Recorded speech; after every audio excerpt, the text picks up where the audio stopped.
வணக்கம். சந்தோஷமான வெற்றிகரமான ஒரு நல் வாழ்க்கையை விரும்பாதவரே இந்த பூமி மீது இல்லை. வேதநெறி வாழ்க்கையில் 5 நிலைகளில் வாழ்க்கையின் வெற்றியை பற்றி உண்மைகள் கூறப்படுகின்றன. வியாதிகளை வென்று ஆரோக்கியத்துடன் வாழுதல், மனக்கவலைகளை வென்று சந்தோஷமான மனநிலையில் வாழுதல், அறியாமையை வென்று அறிவுடன் வாழுதல், சுயநலத்தை வென்று தியாகத்தன்மையுடன் வாழுதல், தனித்த சுய அடையாளத்தை வென்று ஒருமித்த ஒற்றுமை தன்மையுடன் வாழுதல்.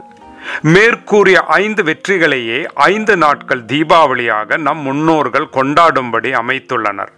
அதையே நம் கைகளில் உள்ள 5 விரல்களை கொண்டு அறியலாம். தீபாவளி என்பது வெறும் புத்தாடையும் இனிப்பும் வெடியும் தொலைக்காட்சியும் உறக்கமும் அல்ல. வியாதிகள் இல்லாத உடல் ஆரோக்கியத்துடன் வாழும் வெற்றியை இந்த சிறு விரல் உணர்த்துகிறது. அந்நாளே ஐப்பசி மாத பௌர்ணமியை தொடர்ந்து வரும் தேய்பிறை திரையாதேசியின் 13ஆம் நாளாகும். வீட்டம் சுத்தம் செய்து அலங்காரம் செய்து புதிய பாத்திரங்களில் பால் காய்ச்சி இறைவனை வணங்க வேண்டும். இந்நாளை தனத்ரயோதசி என்று கூறுவது வழக்கம். குளித்து உடல் தூய்மை செய்து விளக்கை ஏற்றி ஆரோக்கியத்திற்கான தன்வந்திரி மந்திரங்களை ஜெபிக்க வேண்டும். மாலையில் நல்லெண்ணெய் விளக்கை ஏற்றி தெற்கு திசை நோக்கி யம தர்மராஜனை மானசீகமாக வழிபடுக. முடிந்தால் உளுந்து வடை செய்து இயற்கை சீற்றங்களாலும் பஞ்சபூதங்களாலும் வீட்டிற்கு கேடு வராத வண்ணம் வழிபட்டு வீட்டின் நாற்புறங்களிலும் அந்த வடைகளை வைத்திடுக. ஒரு சிறிய சொம்பில் தண்ணீரை கங்கையாக ஆவாகனம் செய்து சிறிது துளசி இலைகளை போட்டு வைத்திடுக. அடுத்த நாள் நரக சதுர்தசி நாளாகும். இதை காளி சௌதாஸ் என்றும் கூறுவர். முந்தின நாள் வைத்த எண்ணெயை தேய்த்து அந்த கங்கையாக ஆவாகனம் செய்த நீரை தலையில் தெளித்து கங்கையில் குளிப்பதாகவே பாவித்து நீராட வேண்டும். அன்றாட வாழ்வில் நரக வேதனையாக பல முறை அனுபவிக்கிறோம். அதை ஏற்படுத்துவது நம் மனமே. நம் மனதில் நம்மால் ஏற்படுத்தப்பட்ட தேவையில்லாத எண்ணங்களே நமக்குள் இந்த நரக வேதனை உண்டாக்கி இம்சிக்கிறது. இதன் குறியீடே நரகாசுரன். அவனை இந்நாளில் அவனது தாயான கிருஷ்ணரின் மனைவி சத்யபாமா கொன்றாள்.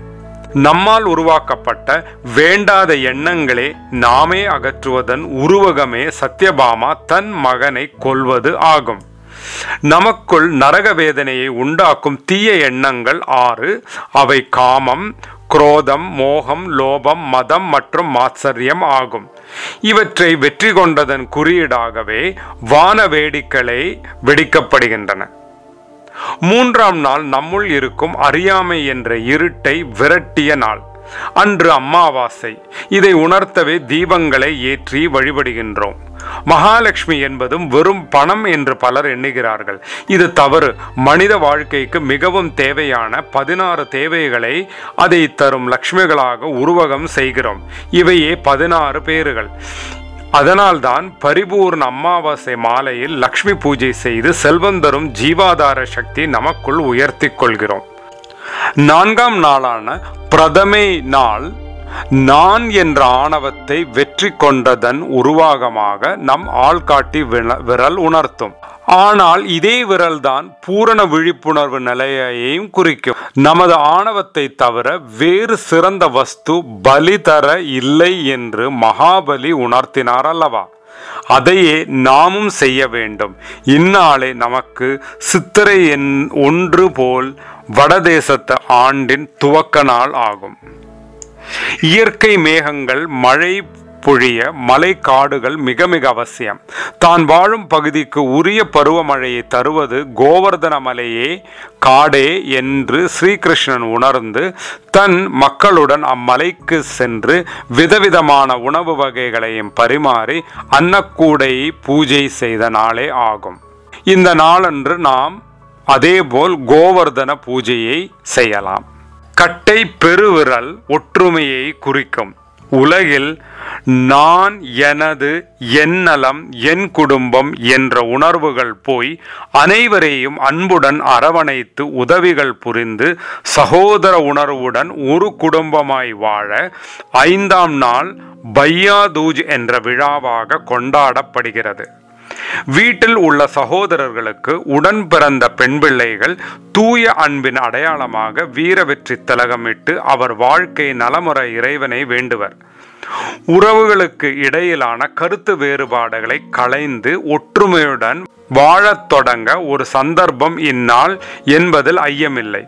சுயநலம் இல்லாத தூய அன்புடன் மனிதன் வாழ வேண்டும் என்பதையே இந்நாள் உணர்த்தும். உடலில் உள்ள ஒரு குறிப்பிட்ட செல்லுக்கு என நாம் சாப்பிடுவோமா? இல்லை. முழு உடலும் ஆரோக்கியமாக வாழத்தானே உண்கிறோம்.